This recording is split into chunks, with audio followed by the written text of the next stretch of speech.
এই Russell viper সাপ আপনাকে কিছু করতে পারবে না।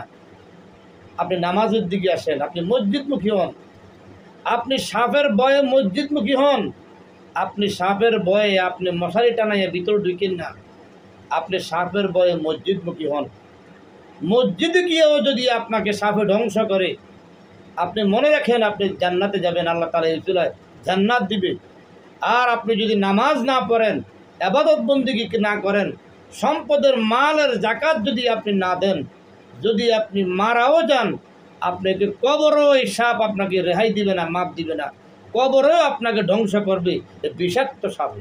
জাহান্নামীদের কবরে, বদকার ব্যক্তিদের কবরে ৯৯টা সাপ থাকবে। এক একটা সাপ যদি দুনিয়াতে একটু নিঃশ্বাস পালাইতো, এই সবুজ শ্যামল কোনো ফসল জন্মাইতো না। এটার এত তেজ, এটার গ্যাসে নিঃশ্বাস পালানোর কারণে কোনো সবুজ কোনো ফসল ফলাদি হইতো না। এত বিষাক্ত সাপ হবে, একটা দুইটা নয়, ৯৯টা সাপ কবরে থাকবে। আপনাদের কাছে অনুরোধ করি, আপনাদের হাতে রাহমাতুল্লাহি ওয়া বারাকাতুহু। সম্মানিত মুসলিম তাওহীদি জনতা, আমি আজকে আপনাদের সম্মুখে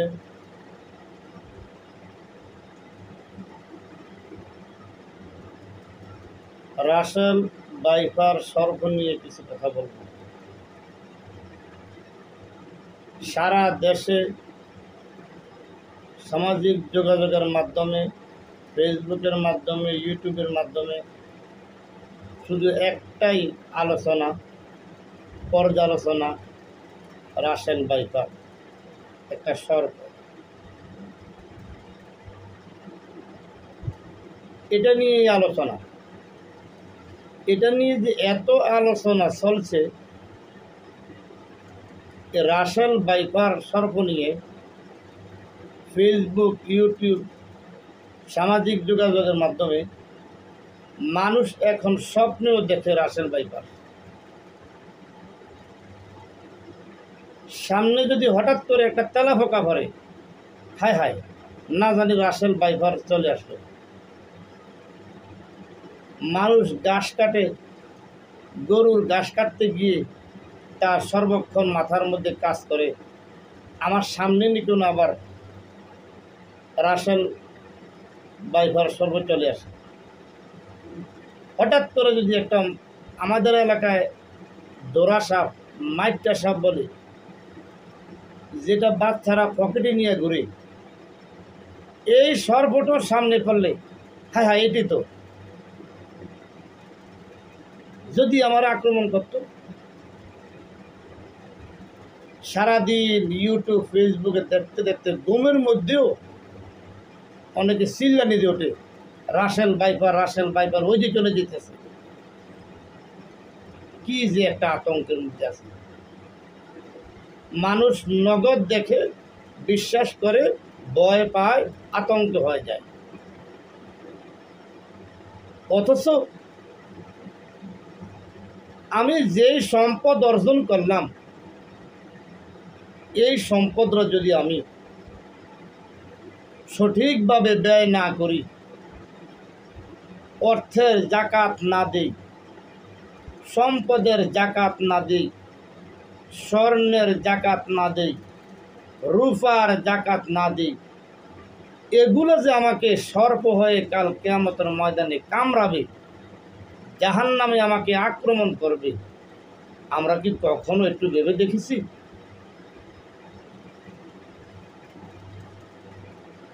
যারা সম্পদের জাকাত দেয় না, মালের জাকাত দেয় না, হারাম খাদ্য উপার্জন করতেছে, এই হারাম খাদ্য উপার্জনের দ্বারায় জাকাত সঠিকভাবে না প্রদান করার কারণে এই সম্পদ যে আপনার সাপ হবে। আপনি কি আলেম ওলামাদের মুখে শোনেন? এক একটা সাপ উটের মতো উঁচা হবে। এক একটা মানুষকে যখন আক্রমণ করবে, ধ্বংস করবে, এই সাপগুলা ধ্বংসের কারণে 40 বছর পর্যন্ত ধ্বংসের স্থান থেকে রক্ত প্রবাহিত হবে এবং 40 বছর পর্যন্ত এটার ব্যথায় মানুষ চিল্লাতে থাকবে।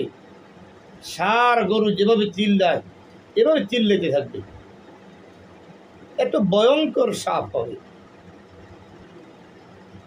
এক একটা সাপ ওটার ন্যায় হবে, তার চক্ষুগুলা তিলকর মতো থাকবে, জ্বলবে, মনে হয় যে গুণ থেকে আগুন বাইরে হচ্ছে। এক একটা সাপ এত বিষাক্ত হবে। কিন্তু আজকে আমি আর আপনি রাসেল ভাইপার ওই সাপটার ভয়ে আজকে আমরা কত আতঙ্কে আছি। আমরা জাতিকে এটার থেকে বাঁচার জন্য আমরা শেয়ারের মাধ্যমে, সামাজিক যোগাযোগের মাধ্যমে আমরা মানুষকে সতর্ক করে দিতেছি। অথচ আল্লাহ তাআলা বারবার বলেন, রাসূলের মাধ্যমে বলেছেন, কোরআনের মাধ্যমে বলেছেন, জাহান্নামকে ভয় করো, জাহান্নামকে ভয় করো, জাহান্নামের আগুনকে ভয় করো, জাহান্নামের সাপকে ভয় করো। প্রত্যেকটা কবরে, জাহান্নামীদের কবরে, বদকার ব্যক্তিদের কবরে 99টা সাপ থাকবে। এক একটা সাপ যদি দুনিয়াতে একটু নিঃশ্বাস পালাইতো, এই সবুজ শ্যামল কোনো ফসল জন্মাইতো না। এটার এত তেজ, এটার গ্যাসে নিঃশ্বাস পালানোর কারণে কোনো সবুজ কোনো ফসল ফলাদি হইতো না। এত বিষাক্ত সাপ হবে, একটা দুইটা নয়, 99টা সাপ কবরে থাকবে। আপনাদের কাছে অনুরোধ করি, আপনাদের হাতে ধরি, পায়ে ধরি, প্রত্যেকে চলে আসুন, হারাম উপার্জন বন্ধ করুন, সুদ থেকে বেঁচে থাকুন, ঘুষ থেকে বেঁচে থাকুন, এবং সম্পদের মাল, আপনার মালের জাকাত দিন, 5 ওয়াক্ত নামাজ আমরা যেন সঠিকভাবে আদায় করি। এই রাসেল ভাইপার সাহেব আপনাকে কিছু করতে পারবে না। আপনি নামাজের দিকে আসেন, আপনি মসজিদমুখী হন, আপনি সাপের ভয়ে মসজিদমুখী হন। আপনি সাপের ভয়ে আপনি মশারি টানাইয়া ভিতরে ঢুকেন না, আপনি সাপের ভয়ে মসজিদমুখী হন। মসজিদে গিয়েও যদি আপনাকে সাপে ধ্বংস করে, আপনি মনে রাখেন আপনি জান্নাতে যাবেন, আল্লাহ তাআলা এই চুলায় জান্নাত দিবে। আর আপনি যদি নামাজ না পড়েন, ইবাদত বন্দেগী না করেন, সম্পদের মালের জাকাত যদি আপনি না দেন, যদি আপনি মারাও যান, আপনাকে কবরও এই সাপ আপনাকে রেহাই দিবে না, মাপ দিবে না, কবরেও আপনাকে ধ্বংস করবে এই বিষাক্ত সাপে।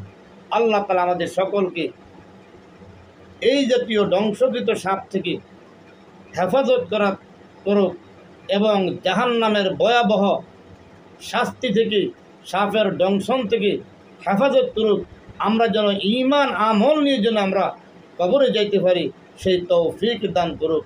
আর বেশি বেশি আমরা দোয়া করব, এই জাতীয় বিষাক্ত সাপ থেকে, বিষাক্ত পোকামাকড় থেকে যেন আমরা হেফাজত থাকতে পারি, এই জন্য বেশি বেশি দোয়া করবেন। যেমন তিরমিজির 3604 নম্বর হাদিসে এসেছে, হযরত আবু হুরায়রা রাদিয়াল্লাহু তাআলা আনহু হতে বর্ণিত, রাসূল সাল্লাল্লাহু আলাইহি সাল্লাম বলেছেন, আউযু বিকালিমাতিল্লাহি তাম্মাতি মিন শাররি মা খালাক, আউযু বিকালিমাতিল্লাহি তাম্মাতি মিন শাররি মা খালাক। অর্থাৎ আমি আল্লাহর পরিপূর্ণ কালিমার দ্বারা প্রত্যেক শয়তান, বিষাক্ত প্রাণী এবং প্রত্যেক কুদৃষ্টি, অনিষ্ট থেকে আশ্রয় চাচ্ছি আল্লাহ তাআলার কাছে। এই জন্য বেশি বেশি আমরা এই দোয়াটা করব, আউযু বিকালিমাতিল্লাহি তাম্মাতি মিন শাররি মা খালাক, আউযু বিকালিমাতিল্লাহি তাম্মাতি মিন শাররি মা খালাক।